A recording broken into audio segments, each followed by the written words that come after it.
Okay, Alexander, we have some more Brexit news. It's coming in fast and it's coming in strange.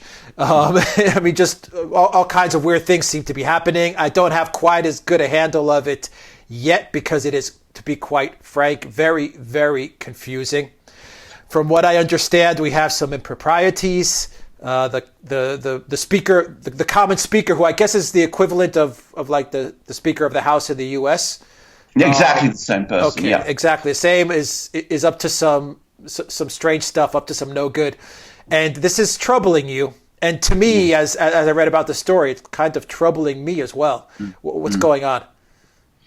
Yes, now I think a couple of things need to be explained. Firstly, what has just happened is in fact much more serious than the previous events that we talked about yesterday, when an amendment was put to the finance bill, the government's budget, which attempts to limit the amount of money the government can spend to prepare for a no-deal Brexit. As I said, that particular amendment, the one we saw yesterday, is unenforceable and is in fact symbolic. What happened today is of an entirely different order of seriousness, and seriousness both from a political point of view, but also because we're looking now at a incipient constitutional crisis, and a sign, I think, of how desperate things are becoming here. Now, I think it's going to be a little important to explain first that the House of Commons is just about the oldest parliament in existence. That means that many of its rules and procedures are extremely old and archaic and not easy to understand. Now, the person who we're looking at, the person who took these actions today, is John Bercow, who is the Speaker of the House of Commons. Now, you compared him to the Speaker of the House of Representatives, and though he fulfills what is in some way an analogous role, his office is, of course, much older and is in some ways different. Firstly, the Speaker of the House of Representatives is the leader of the majority party. So when the Republicans are in charge, it's the leader of the Republican Party in the House, Ryan, who is in charge. And now if the Democrats are in charge, it's Pelosi. The Speaker of the House of Representatives is a partisan figure. The Speaker of the House of Commons is not supposed to be a partisan figure. By convention, he usually belongs to the majority party, but he is supposed to be completely impartial and above politics. Now, what happened today is that he absolutely cast that aside, because the anti-Brexit group, which consists of the Labour Party, the various other opposition parties, and around 20 Conservative MPs, the Brexit group, proposed a further amendment to the government's ongoing Brexit legislation, which requires the government to come up with a new plan within 3 days if Theresa May's plan is rejected when it comes up for a vote next week. Now, previously, it had been 21 days. They've now asked to reduce that to 3 days. The essential point about this motion is that the officers, the officials of the House of Commons, these are the lawyers and clerks, the bureaucrats who run it, but also the people who are in charge of the House of Commons rulebook and who know what the rules are.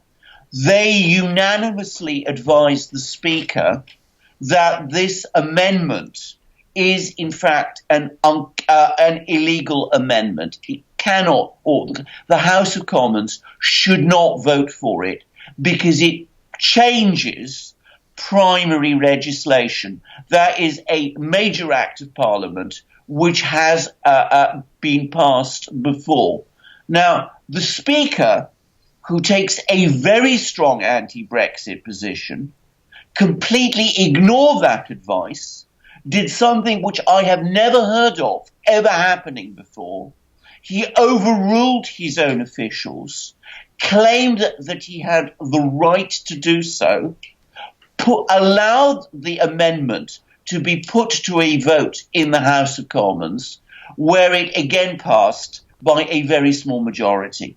Now, politically, this means that Theresa May must come up with another plan within 3 days, which is, of course, a nonsensical idea. I mean, that is politically impossible.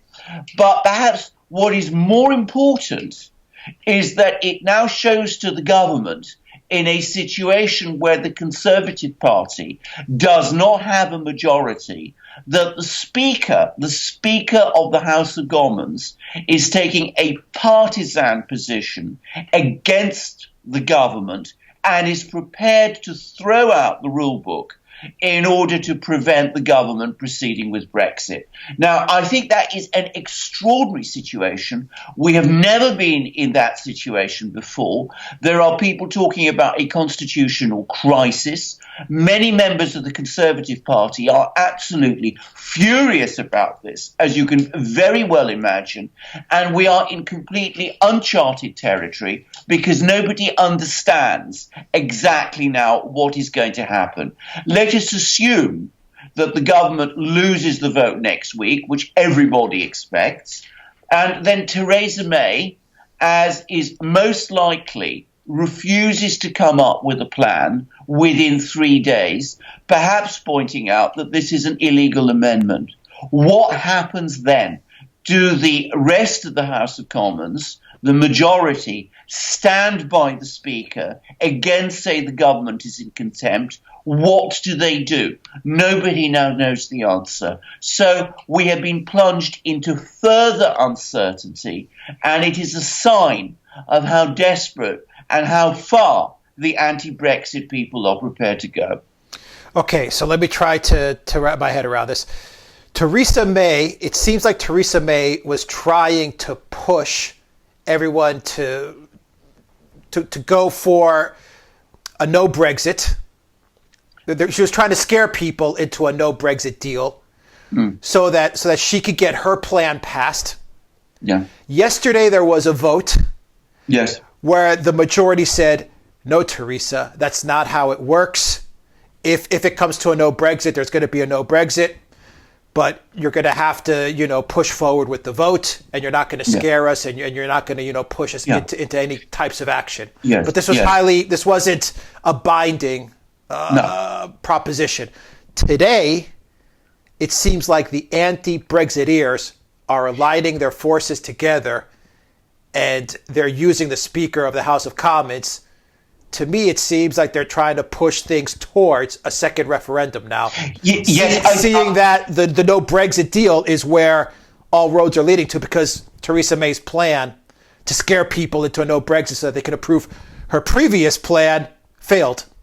Yes. I don't know if that makes any sense. I think you've got it. I mean, what happened yesterday, as I said, was symbolic. It was a symbolic vote on the government's budget. The government, it was obviously embarrassing for the government to lose a vote on the budget, but it was not critical, and it would not have prevented a no Brexit a no deal Brexit situation if Theresa May's proposal is voted down.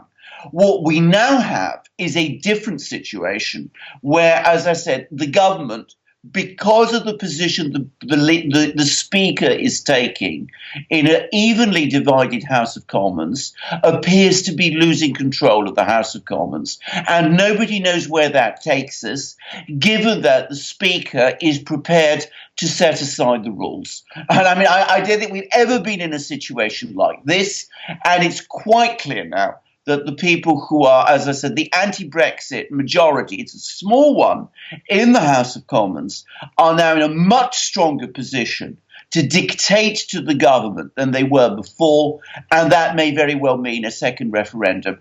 I still think, personally, that is unlikely. I don't see how a no-deal Brexit a second referendum can be forced on the government if the government doesn't want it. But in a situation where the rule book is being thrown aside, and that is unprecedented, no one can ever know or be sure what is going to happen next. Isn't this what Theresa May was gunning for to begin with? No, I don't think so, because if she was, I think this would not have been how she would have wanted it. I mean, a situation where she is humiliated by losing control of the House of Commons, having the Speaker's side against her, having the rule book thrown away, and having a second referendum imposed on her against the stated wishes in a way that is arguably, one hesitates to say unconstitutional, but certainly improper. I can't believe that's quite what Theresa May ever actually wanted. But it's clearly what some people want, and it's clearly what the Speaker wants. I should say, it seems that there was the most gigantic row between the Speaker and his officials. I mean, the full-time staff of the House of Commons, and these are phenomenally expert people. These people understand the rules backwards. Apparently, there was the most titanic row between them, with the Speaker shouting at them and telling them they were a rag bag, apparently. I mean, he insulted them to their faces and simply ploughed ahead, deciding what he was going to do himself. I don't believe that is something that Theresa May or anyone else other than the Speaker himself would have engineered. So why is the Speaker, Mr. Bercow, doing this? And isn't this what then, can you say that maybe there are forces in Brussels or at the EU that are behind this? Well, because, this guy seems to be ready to throw away his whole professional career, his entire reputation, the entire rule book, the entire history of the House of Commons in order to sabotage Brexit. Well, indeed, sir. And I mean, already the Conservative Party is absolutely furious about this. I mean, even I suspect some people who are not keen on Theresa May and will probably have been fairly sympathetic to the idea of Remain. I mean, the idea of the Speaker acting in this way is astonishing. And I mean, there's been talk of a no confidence vote in the Speaker or of taking actions in the Speaker. But bear in mind that the majority of the House of Commons supported him on this move. Difficult to see how that can work in the short term. In the long term, as I said, I think his position has been seriously undermined. But clearly, it's clear to me that things have been going on behind the scenes. The person who's been leading the charge is a man called Dominic Grieve, who is a Conservative MP, strongly pro-EU, and also a former Attorney General, and therefore a lawyer. I suspect that he and Bercow have been in touch with each other, and I am pretty sure that there's been an awful lot going on behind the scenes, which we don't know about, and that Bercow probably has calculated that his chances of remaining Speaker anyway are not very strong, because his relationship with the government has never been very strong anyway. And I think he's probably looking for a job in Brussels, if I'm going to be absolutely realistic about this. I don't mean that he doesn't also, generally believe in all of this. But as you rightly said, I mean, it takes an extreme view to act in the way that he has done now. No other Speaker that I can think of has ever acted like this before. And so if you were to be an odds maker right now, would you say that the chances of a second referendum or, a no Brexit have increased dramatically? I think the chances of a second referendum have increased dramatically as a result of today's moves. I don't think that they have increased to the point where it is more likely to happen than a no-deal Brexit. What has to happen, however, is that when Theresa May loses her vote next week, which now everybody expects she will, the government has to keep its nerve, ignore this vote, accept the probability that the majority will hold them in contempt of Parliament, and then press on. I mean, a decision, a ruling that they're in contempt of Parliament may sound dramatic, but actually it's pretty symbolic. I mean, there's been talk about docking ministers' pay and things of that kind, but I don't think any of that is realistic, or I don't think any of that is going to happen. But they now know that they have the Speaker against them in a situation where, as I said, the government doesn't have a clear majority in the House of Commons. So in that kind of situation, you cannot be absolutely sure of what may happen next. What would be the result? What would be the effect if they do somehow before March pull off a second referendum? It seems like they're the 11th hour and they're coming in and they're looking to pull this thing out.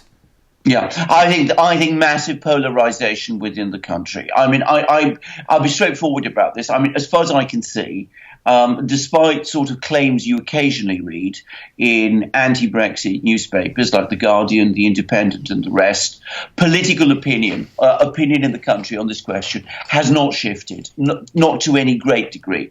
I think there will be huge anger if there is a second referendum.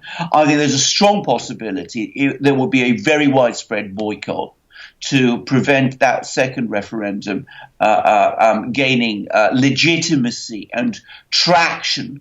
And I think that what would then very quickly happen is that the Conservative Party would be taken over by people who support an anti-Brexit position, a pro-Brexit, a very strong, hardline pro-Brexit position. And I think you would see them move very fast, possibly after an election, to move towards a full Brexit, but not before there was a huge political crisis in the country. And I'm afraid I know some people discount the possibility of protests. I think the possibility of protests is a very real one. Yeah, I can't think of a story that would be any bigger than a second referendum. Well, I can't either. I mean, I think it would be an incredibly dangerous thing to do. Theresa May has warned against it. She said it would be hugely destabilising. It's the first time on any subject I agree with her. Jeremy Corbyn, I know, thinks the same thing. So I think realistically, to try and force a second Brexit referendum on a country that has already voted for Brexit and where there is no great public demand for a second referendum. There was a demo, a protest in London a few weeks ago to call for one. And again, the newspapers, the anti-Brexit newspapers, claimed that it was, several 100,000 people. But recent studies that have done a greater analysis of the numbers now have concluded that number of people who protested has been very greatly exaggerated by several multiples. There is no great demand in the country for a second referendum, except amongst the very hardline anti-Brexiters. If they impose it, then, as I said, I think an awful lot of people in Britain will be very angry. And then I think we start moving more closely to the kind of situation which we're now seeing in France with things like the Gilets jaunes. Unusual though that would be in Britain. Oh boy, the European integrationists, these Brussels oligarchs and technocrats, they really just do not give up. Until they get the vote they want, they just do not stop. Well, they don't. And I mean, I think the other thing to say, and I mean, this is a point that I think a lot of people within the Conservative Party today are making, is that, of course, trying to force a second referendum by destabilising the House of Commons' own rule book and going against the overruling, in effect, the unanimous opinions of the House of Commons is full-time professional staff. I mean, that is so unprecedented and so extraordinary that, I mean, inevitably, in the end, if that sort of practice continues, it's going to weaken the House of Commons. And may I say, I mean, the anti-Brexiters, quite bizarrely, have been arguing over the last year that, they stand for parliamentary sovereignty. Well, as I said, they're prepared to throw out its rule book, Parliament's rule book. How can they arguably say that? Incredible. An incredible turn of events. Alexander Mercouris, Editor-in-Chief of the Duran, thank you very much. Guys, if you like this video, click on the subscribe button down below and click on that notifications bell to get notifications every time we push out a new video. Visit the Duran shop. Help support the Duran. Buy a t-shirt. And in the description box down below, you will find links to our PayPal and Patreon pages.